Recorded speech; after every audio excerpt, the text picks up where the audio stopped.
Omega-3, everybody knows omega-3 is good for you. You see it on lots of cartons of milk and dairy, and lots of socks and stuff containing omega-3, therefore they sell better. But it's an essential fatty acid. You can't manufacture it. It used to be called, the essential fatty acids, omega-3 and omega-6, used to be known as vitamin F, but for some reason that didn't take off. It's got multiple actions, not like vitamin D, multiple actions, virtually no side effects, understandably being a natural product. It's an immune modulator. There is widespread deficiency. Probably of the tests we've done, which are now in the several thousands, 95% have been below the optimal level in the country. So we do not eat anything like enough omega-3. We used to, and in times gone by, but we don't now. So there's been a big change in the dietary balance, and particularly in the last 25 years, omega-6 intake has rocketed, and omega-6 and omega-3 are direct competitors. So if you do more omega-6, you get less omega-3. And this came out last month in Nature magazine, or Nature journal actually. It discovered the receptor that omega-3 works on. And this receptor is present in fat cells, but more importantly, from an MS point of view, it's present on white blood cells and the macrophages, GPR120. Sounds a bit like a motorbike. But omega-3 comes along and it binds to GPR120 and it down-regulates and suppresses the production of the inflammation from that white blood cell. The cytokines that you see at the bottom, they're the ones that do an awful lot of the damage. And TNF-alpha, as anybody knows anything about the modern drugs, a lot of the modern antibodies are trying to reduce TNF with huge potential side effects. And here's something that does the same job, maybe not quite as potently, but with no side effects. So it makes no sense to me not to have an adequate level of vitamin D or to have an adequate level of omega-3. So it's very important in endothelial health. The best drug for preventing heart disease is not a drug at all, it's omega-3.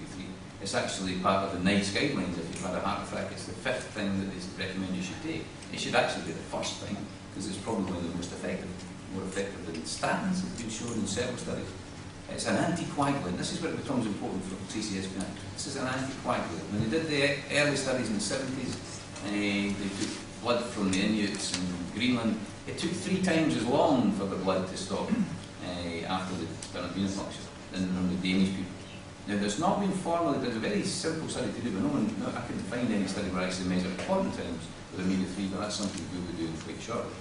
So it's an anticoagulant, and that gives us great comfort if our blood's thinner and it's less likely to clot, especially in a very slow-moving area like the venous system. It's an antidepressant. It has the same efficacy as fluoxetine, fluoxetine, something beginning with F. It's a drug, and I've just listed 3 of them. No, Prozac, I'll just call it that. It was as effective as Prozac in a study that was published recently, 2 years ago. So it has an antidepressant effect. It really has an anti-inflammatory effect in the brain, and it has an anti-inflammatory effect in joints, etc. So there are lots and lots of benefits to this stuff, and there are no downsides to it. And you can get it on your diet. You don't need them. Well, most people in this country probably would need a supplement, but if you eat enough fish, there's certainly some of our Japanese friends who have managed to get enough just from the diet that gives you high levels of omega-3. In MS, there's only been a couple of studies, but there was a Norwegian study, the Nordic study, that showed a 25% improvement in EDSS, which is a remarkable improvement, using just omega-3. And Lin Shinto last year produced a study using high doses that showed a 58% reduction in this enzyme called MMP9. MMP9 is one of the enzymes that burns a hole in the blood-brain barrier. So it's part of the immune response, but it's a part that we don't want to be too active. Showing you that because of the downregulation of the macrophages and there's a degree of vascular protection. It is still uncertain if that endothelial effect and that vascular protection will actually have any impact on CCSP9. But if it does have an impact at all, it will be a beneficial one. So we've been heavily involved in one of the reasons that cholesterol is taken off as an entity, as a disease, but it's not a disease, is because there was a cholesterol test that you could do when most people have had a cholesterol test.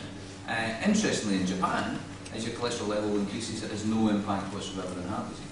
Because cholesterol is an actual substance. If you have no cholesterol, and I speak to cardiologists a lot, and they almost all say we all agree you should be as low as possible. If your cholesterol is 0, you will die. you cannot survive with a low cholesterol. And as your cholesterol drops below 4.5, your mortality increases from cancer and from cardiomyopathy and from cerebrovascular accidents, from strokes. So having this test seemed to be really important, and we did a lot of work with a professor in America, Professor Bill Lands, in developing an Amiga test. One that was not, it used to be extremely difficult to do. It was a red blood cell membrane test. It took 5 days. It cost a lot of money. So we have worked with the Institute of Agriculture at Stirling University, and we produced a finger stab test which is done in whole blood. And we did a comparison with 51 subjects in both the red blood cell and the whole blood. And looking at these metabolically active 3 and 6, because omega-6 increases inflammation, omega-3 decreases it. And we found that the correlation was, effectively you could say it was 94.6% correlation. It was extremely good. So we now have a test which can actually show what the levels should be. And this is just one way we express it, but 60% and above is a traditional Japanese diet. There are lots and lots of data to show that that's a very healthy diet and is associated with very low levels of autoimmune disease and low levels of heart disease. In the far right there, you can see 20%, and that's about the kind of average in Scotland. We have very low levels. Our omega-3 is in our boots, basically, unless you're doing something about it. So if we could get everyone above 60% prior to them going for the angioplasty, then we will have a built-in anticoagulant, we will have less inflammation.